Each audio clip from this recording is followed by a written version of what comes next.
Bueno, se oye bien, ¿no?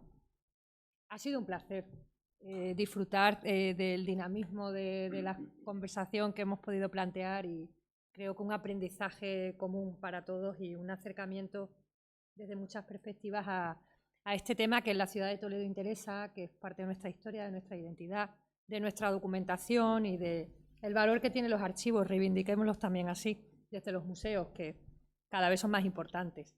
Yo, en calidad de directora del Museo Sefardí, debo agradeceros a todos.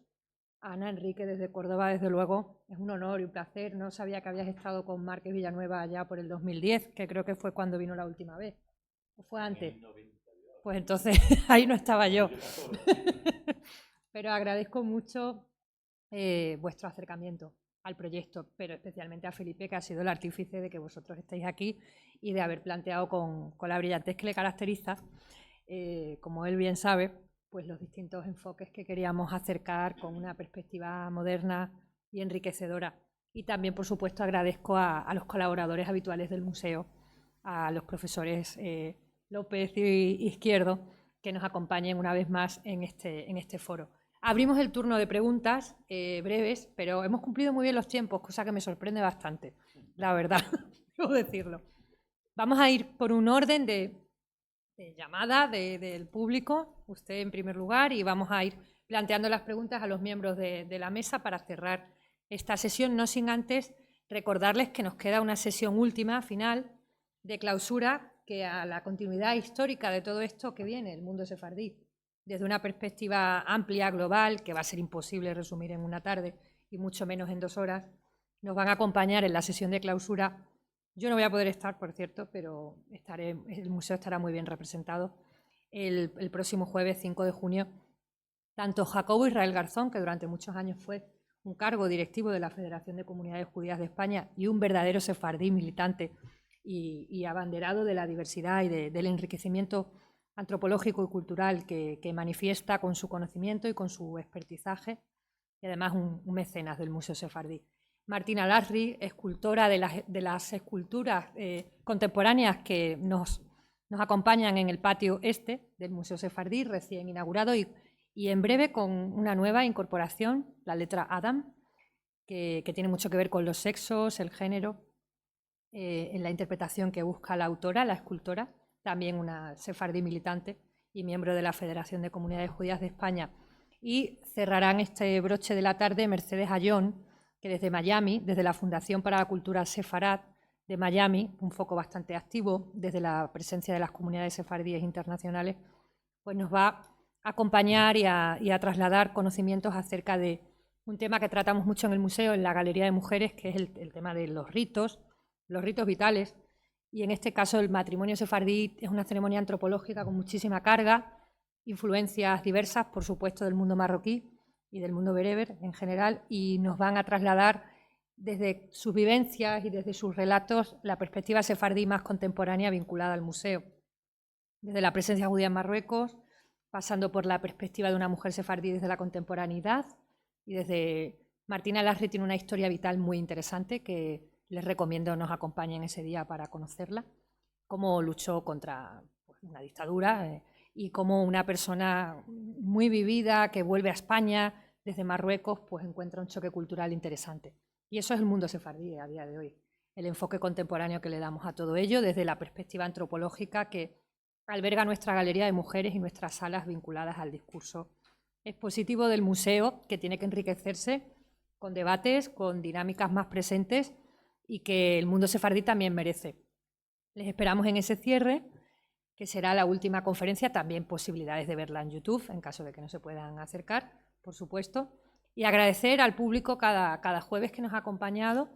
En nombre de todo el museo, hablo en nombre de mis compañeras, de María, de Sonia, de Tamara especialmente, que han estado aquí y están al pie del cañón, y también de la Real Fundación. Así que sin más, aparte de casi despedir el ciclo, aunque queda una sesión, es abrirles el turno de preguntas al público interesado en formularlas, y para eso están aquí los acompañantes. Sí, por orden de llamamiento, pues vamos dando paso. Necesitas el micro, perdona. Profesor Óscar López, es un poco, bueno, entiendo que has hecho esto muy rápido y que ha quedado así un poco como... Pero a lo mejor a mí me interesaría dos aspectos en este conflicto, en esta revuelta. Hay como una sociedad muy polarizada o una dicotomía grande y que no sé si se limita solo a cristianos viejos contra conversos y si, por ejemplo, toda esta población, que creo que alguien lo ha mencionado, de musulmanes, incluso de criptomusulmanes, si juegan un papel o si en la documentación hay alguna mención, alguna confusión, no sé, algo en ese sentido. Y también, si pudieras abundar un poco más en esta alusión que has hecho a esta interpretación historiográfica que lee esto en clave sionista. Me queda un poco ahí, no sé en qué sentido va eso. Y si tengo chance, a lo mejor una preguntita más, o más que una preguntita, casi una broma, al profesor Enrique Soria, que tal y como lo has planteado, este conflicto, así ya en términos macro, un poco, no al final, no sé si has dado una clave, que todo este comportamiento es un comportamiento de antiélites, o sea, esta predisposición contra el converso es una lucha entre élites y la broma no tiene una componente, digamos, populista. Pues muchas gracias por las dos preguntas. A ver, la documentación que hay de la revuelta es escasa y ojalá pudiéramos hacer un estudio por grupos, ¿no? Realmente quiénes fueron los que fueron víctimas de las acciones de Pedro Sarmiento y de los que dirigieron la ciudad. Pero la respuesta en ese sentido es clara. Cualquier opositor era un objetivo de quienes dirigían la ciudad en ese momento. Entonces consideraban oposición no solo a los conversos, sino incluso a caballeros, también eran oposición. Incluso a musulmanes que se oponían a quienes gobernaban la ciudad en ese momento. Se supone que los gobernantes actuaban inspirados por el Espíritu Santo, de alguna forma, de acuerdo a una ideología que ellos consideraban que les daba un poder absoluto en la ciudad. De ahí lo de la dictadura de Pedro Sarmiento. Entonces, bueno, igual que en todas las dictaduras hay víctimas más visibles, víctimas menos visibles, pero en el fondo, claro que seguro que si había algún musulmán, en fin, algún otro miembro de algún otro sector de la ciudad, pues también sería reprimido en ese sentido. Si no se acataban las disposiciones que había, pues o eras desterrado, normalmente eran desterrados, la mayor parte de la población se fue. Según algunos escritos se calcula que se fue en algunos momentos hasta más de la mitad de la población abandonó la ciudad en la revuelta. Podías ser desterrado, podías ser multado, te podían quemar la casa. Si te quemaban la casa, dejabas de ser vecino, porque tener una casa abierta era una condición de vecino en la ciudad, ¿no? En fin, pero no sabemos mucho. Ojalá pudiéramos saber mucho más. Ha salido la revuelta de Córdoba de 1473, que hay mucha documentación de ella, de la segunda mitad del siglo XV. Hay mucha documentación en las crónicas, de archivos y demás. En algunos casos, algunas cuestiones están mejor documentadas para Córdoba, en otros casos para Toledo, pero bueno, no podemos llegar a todo. Ojalá tuviéramos tanta documentación de esta revuelta como la que, por ejemplo, para la de las comunidades de 1520-1521. En fin, no sé si respondo a la primera pregunta. Yo creo que sí, seguramente sí, pero como somos historiadores tiene que haber documentación que lo justifique. Simplemente es una hipótesis. En función de lo que nos dicen las fuentes, pues seguramente, pero no podría avalar 100%. Seguramente sí, pero no podría avalar 100%. Y con respecto a la visión que da Netanyahu, a ver, es una cuestión, hay aquí expertos en la mesa que seguramente controlan el tema mucho más que yo. Él, cuando publicó su obra magna de los orígenes de la Inquisición en la España del siglo XV, fue una obra muy polémica. Recuerdo que, por ejemplo, Ricardo García Cárcel, el catedrático de Historia Moderna, pues sacó un artículo bastante duro criticando las interpretaciones que hacía Benjamin Netanyahu. Seguro que lo conocéis, ¿verdad, Enrique? Y sí, ¿no? Hubo, de Miguel Ortiz también, hubo una polémica bastante grande. Yo he de decir que me leí el libro sin haber conocido esta polémica. Yo me acerqué al libro porque, bueno, me interesaba. Ni siquiera sabía que la mayor parte del libro hablaba de esta revuelta de la que he hablado hoy. Y me sorprendieron mucho las interpretaciones un poco. No sé. a margen de cuestiones historiográficas, ¿no? Por el tratamiento de la población común, hablando de chusma, en fin, yo creo que a estas alturas del siglo XXI, la chusma, en la población no se le llama chusma, ¿no? No sé. En fin, historiográficamente estaba un poco anticuado. Pero bueno, al margen de eso, había una posición militante a favor de los judeoconversos. O sea, y lo dice en el libro. Dice, yo voy a hacer un libro que defiende a los judeoconversos porque la historiografía les ha humillado y los historiadores que han estudiado esta cuestión se han puesto habitualmente del lado de los cristianos viejos. No lo sé, a lo mejor sí, ¿eh?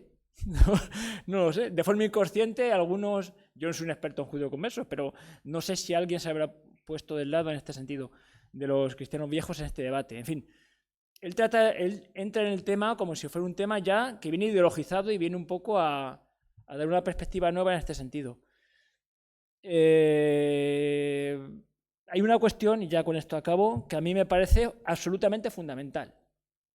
Y es, en ese verano de 1449, cuando el canónigo Pedro López de Gálvez, refitor o rifitulero de la catedral, es nombrado procurador de la justicia y crea un tribunal para juzgar a los opositores políticos a la ciudad, entre ellos a los conversos, ¿a cuántos matan? ¿Cuántos mueren en esos tribunales de la sangre, ¿no? Esos tribunales de sangre, ¿a cuántos se matan? Realmente, ¿hasta dónde llegó el holocausto que pedía el bachiller Marcos García de Mora? ¿Cuántas víctimas hubo? Que yo sepa, 4. Sin embargo, si leemos a pie juntillas lo que dice Marcos García de Mora, como hace Netanyahu a veces, el hombre, bueno, esto fue una masacre. ¿Hasta qué punto? Esto es así. Esto es un problema historiográfico que no se va a poder resolver jamás, porque no hay documentación. Enrique, sí, sí. No la hay muy directa, pero yo no creo que haya muchos muertos.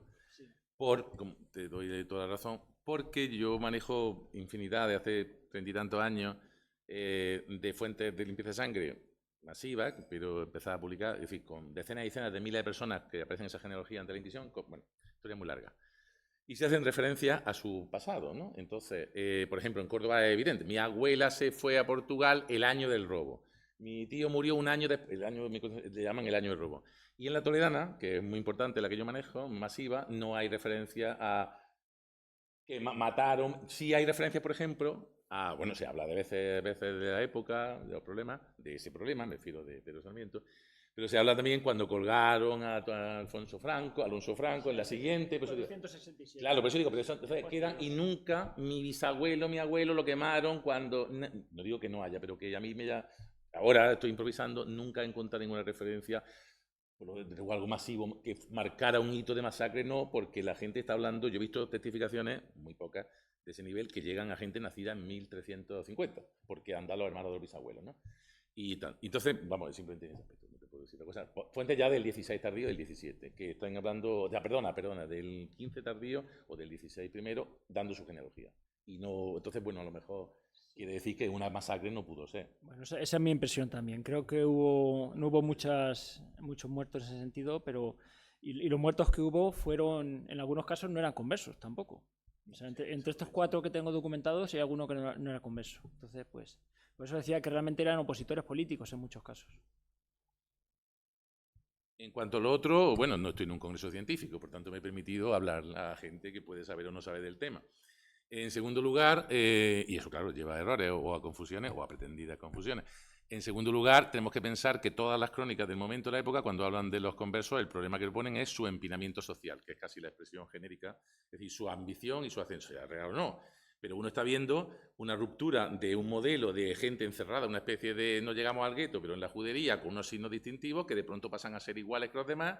La mayoría, por supuesto, que se no cuenta, se queda igual, pero ¿quién destaca? Vamos a ver, ¿cuánta gente le preocupan determinados temas? Lo que es excepcional, el migrante que roba, entonces toda la categoría, es decir, pues igual, ¿no? Entonces, esos 200, 3.000 o 5 que pasan a ser regidores de tal ciudad o se casan con la hija de los jurados o empiezan a prosperar, van generando una imagen que provoca muchísimo rechazo y odio social, por pura envidia.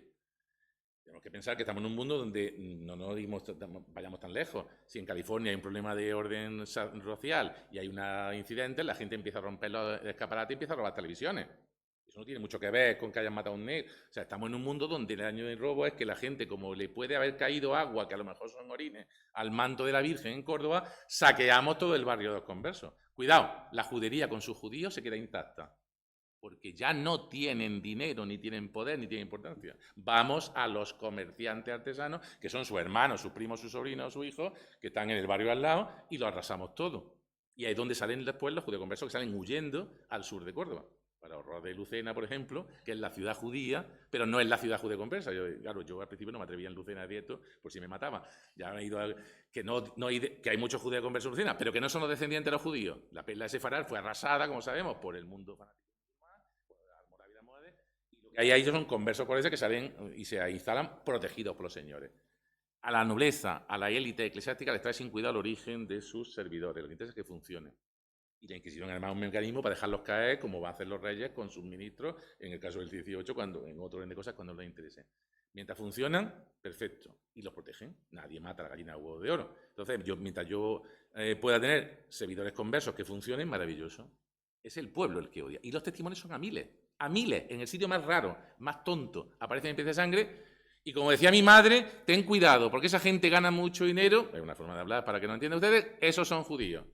Si estás jugando las cartas, y esto es textual, en la corte, y te va saliendo bien la jugada y vas ganando, y estás hablando de los mejores palacios que hay en España, pues mientras estás hablando algo tienes que hablar, mientras estás allí jugando, lo que sea, y dices, uy, pues yo he estado en Zaragoza y está el Palacio de los Zaporta, que sigue siendo, aunque está cambiado de sentido, claro, una maravilla. Entonces se acerca un viejo y al converso noble le hacen la cara, ¡ay, mi Zaporta, mi Zaporta! Estoy llamando judío. Ese es el día a día. Tú vas por la calle y estás expuesto a que te digan puto judío. Es una forma de hablar. Y entonces la gente cuenta 100 años después, y me dijo mi abuelo que bajó la cabeza y siguió para adelante. Decía, asumió lo que era.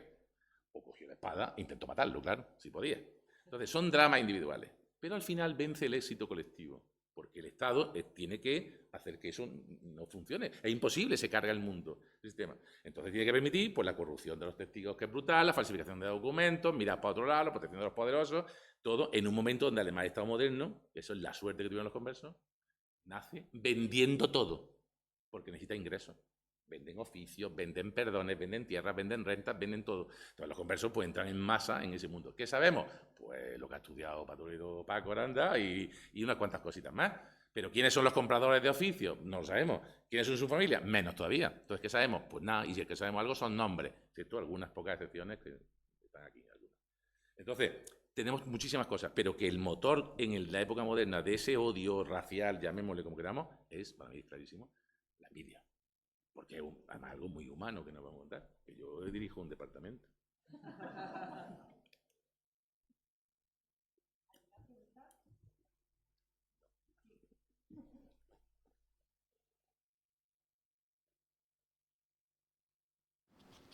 Bueno, a mí me gustaría retomar el tema de las cifras con lo que ha dicho el profesor López y es que no recuerdo la fuente, pero sí recuerdo haber leído una cifra de 198 ajusticiados por la Inquisición en Toledo. No sé si fue Pilar León Tello o algo así. Entonces, claro, entonces es que el tema de las cifras yo creo que es lo que más sorprende cuando nos enfrentamos a esa idea de leyenda negra tan famosa, ¿no? Entonces, cuando damos cifras es cuando realmente se combate eso, ¿no? Y la aportación de los 4 muertos me ha parecido muy significativa. En el total de la Inquisición en Toledo, ¿se conoce fehacientemente una cifra aproximada de los ajusticiados? Tema sí que creo que sí que se conoce bastante bien la cifra de ajusticiados por la Inquisición toledana, porque como han dicho mis colegas, sí que se conservan los procesos inquisitoriales y eso fue estudiado por Pierre de Die, además, ¿no? Si no estoy confundido, y para la época moderna, ¿no? Una visión serial de todos los procesos. Bueno, si queréis vosotros explicarlo, que seguramente, como es un modernista... Los números no me lo sé, pero se pueden saber. Pero los quemados en toda España son en las primeras décadas. Después el fenómeno baja brutal. Pasa que hay un nuevo pico cuando aparezcan los marranos portugueses, pero no llega a nivel. Es decir, la salvajada es 1480, 1520 o 30, redondeando. En Ciudad Real, cuando todavía es Toledo, después en Toledo, en Cuenca, en Córdoba, en Sevilla, sobre todo, que es donde están los conversos, claro, en Burgos, en Valladolid hay, pero están más integrados y son menos. Ahí es salvaje, es decir, ahí se queman por miles. Después, porque además el objetivo era ese, claro, si tú quemas a lo más granado de los criptojudíos, te ve tu familia, por eso se hace público, y tus vecinos, y saben lo que te va a pasar, pues te empiezas a echar para atrás. Si te echo 10 años después, o 12 años después, a los judíos, ya no tienes a tu primo hermano en una sinagoga que te puede explicar lo que es la doctrina, ni hay candelabros, ni hay nada. Pues entonces se empieza a diluir, y dura más o menos. Hay grupos, hay complicidades que llaman, hay zonas, pero ya empieza la gente, porque ya no se lo enseña a su hijo para que no los quemen vivos si llega el caso. Entonces, a partir de 1530 baja la cura brutal. Entonces la Inquisición tiene que dedicarse a otras cosas. A los moriscos, que empiezan depende de los sitios, a la blasfemia, y ahora empiezan a por los cristianos viejos. Ahora empieza el proceso de disciplinación. Vamos a convertir ese magma demencial de creencias cristianas que son de su padre y su madre en lo que Trento dice que debe ser. Porque no tiene nada que ver, entiéndeme, tú puedes ser cristiano, pero uno no tiene que registrar su matrimonio en 1420 y se casaba ante Dios igual de bien que en 1610. Ahora sí. Entonces, ahora empieza el proceso de disciplinamiento social, que es convertir a la masa de cristianos, que tiene de todo, en algo como queremos. Y claro, nos olvidan pues la bigamia, la blasfemia, a perseguir a los, porque se está acabando la materia prima, que son los judíos conversos. Al otro lado de las fronteras es un poco diferente, porque allí hasta el siglo XVIII tenemos, salvo en Lisboa, porque al ser, claro, zona de mar hay mucha más variedad, ¿no? Pero si no, tenemos los judioconversos siguen siendo el 80% de los reos de la Inquisición hasta el siglo XVIII, ¿no? Y entonces estamos hablando de unos porcentajes de represión elevadísimos. Sin lugar a dudas, el tribunal más violento fue el de Goa, pero ahí no se conservan las cifras, pero estamos hablando de unos porcentajes muy elevados, porque es verdad que allí también se reprime a los cristianos viejos, pero el cristiano nuevo sigue siendo el principal, y porque además a veces se solapan, es decir, llega un sodomita, uno no llega, la Inquisición empieza a procesar a un sodomita y pues se inicia un proceso por sodomía en Portugal, que tiene jurisdicción sobre la sodomía, y si en medio de ese proceso se descubre que ese sodomita tiene una abuela que es judío conversa, la sentencia va a ser mucho más dura. ¿Por qué? Bueno, pues porque ya se están uniendo dos cosas. Y él no tiene por qué haber judaizado, pero ya es una mezcla de una cuestión. Claro, claro. Es decir, este es sodomita, estos son casos que los he visto, ¿no? Este es sodomita, pero es que además es un sodomita converso. Y eso todavía es más feo. Es un agravante, ¿no? Ya no vamos a hacer una cosa aquí, un auto de fe privado, un auto privado, sino que esto tiene que ser público, ¿no? Entonces, ya aparte de los procesos realmente por judaísmo, es cuando el ser cristiano nuevo es un agravante en otro tipo de procesos. Es un agravante en un proceso por blasfemia, es un agravante en un proceso por vinculación con ideas reformadas, etcétera. Es algo que va más allá de reprimir el criptojudaísmo. Hay que buscar lo otro, ya lo decía el profesor Izquierdo Benito. Todas sociedades, lo decía el poeta alejandrino Cavafi, vienen los bárbaros, no están los bárbaros, ¿qué ha pasado? ¿Qué seremos sin los bárbaros? El otro es el que nos define. El que no es español, según cada uno de nosotros, es el que hace que nos veamos como españoles, o lo que sea, o estadounidenses hoy, que estamos de moda. Es decir, es buscar al otro, el enemigo, el otro, el diferente. ¿Qué va a hacer Europa? Que no tiene converso, pues empieza por las mujeres, a por las brujas. Aquí, ¿qué hacen los inquisidores formados en Salamanca? Algunos de ellos especial. Estos son idioteces. Algunos, además, Salazar, que sería alguna. Claro, eso son tonterías. ¿Que hay hechicería, superstición? Sí. Pero una analfabeta, una vieja va a invocar al diablo allí. Estamos chalados. Claro, porque el objetivo es el otro. Tenemos claro que el otro es el converso y el morisco. Entonces, eso son tonterías. Y hay un caso, sí, muy famoso, pero bueno, que empieza con, parece ser incluso con sacrificio de niños. O sea, el resto de Europa, como no hay de eso, hay que buscar cosas raras. Pues están las mujeres como chivo expiatorio. Es decir, eso es lo que hace, por desgracia, que las sociedades se definan a sí mismas ya por la capacidad que tienen de verse reflejadas en ese otro.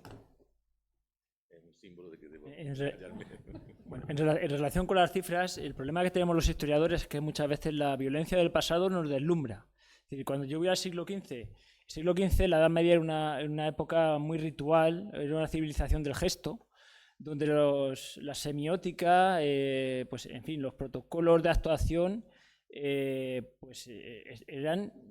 una materia que el pueblo controlaba, ¿no? Que el pueblo sabía. Entonces, cuando vemos un asesinato ritual, pues nos llama mucho la atención, ¿no? Por ejemplo, en el caso de Fernando de la Torre, que es pues un judío converso que fue asesinado en la revuelta de 1467, otra revuelta que ocurrió en Toledo, pues lo ahorcan de las campanas de la iglesia de Santa Leocadia. Lo desnudan y lo ahorcan de las campanas de la iglesia de Santa Leocadia. Pero luego, cuando empieza a amanecer y la gente lo ve que está ahí colgado, dice, bueno, ¿y a este quién lo ha ahorcado? ¿La parroquia de Santa Leocadia? No, lo queremos ahorcar todos. ¿Cómo? Pues hacemos una procesión, lo llevamos desnudo en un borrico hasta la plaza de Zocodover y en la plaza de Zocodover lo colgamos boca abajo, ¿no? Ese simbolismo de la inversión, de alguna forma, para que todos le podamos atacar al cadáver y todos nos unimos en la lucha de la comunidad contra el mal, ¿no? Entonces, esto te deslumbra. Dices, pero bueno, ¿qué salvajismo es este? Y muchas veces eso nos lleva a interpretar o a pensar en cifras elevadas que realmente no están documentadas.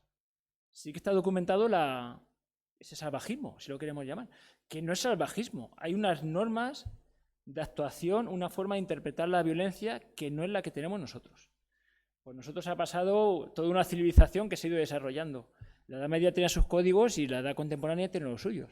Entonces esa es la gran diferencia, no tanto, creo yo, las cifras numéricas, es algo más cualitativo, diría yo. No sé si me explico.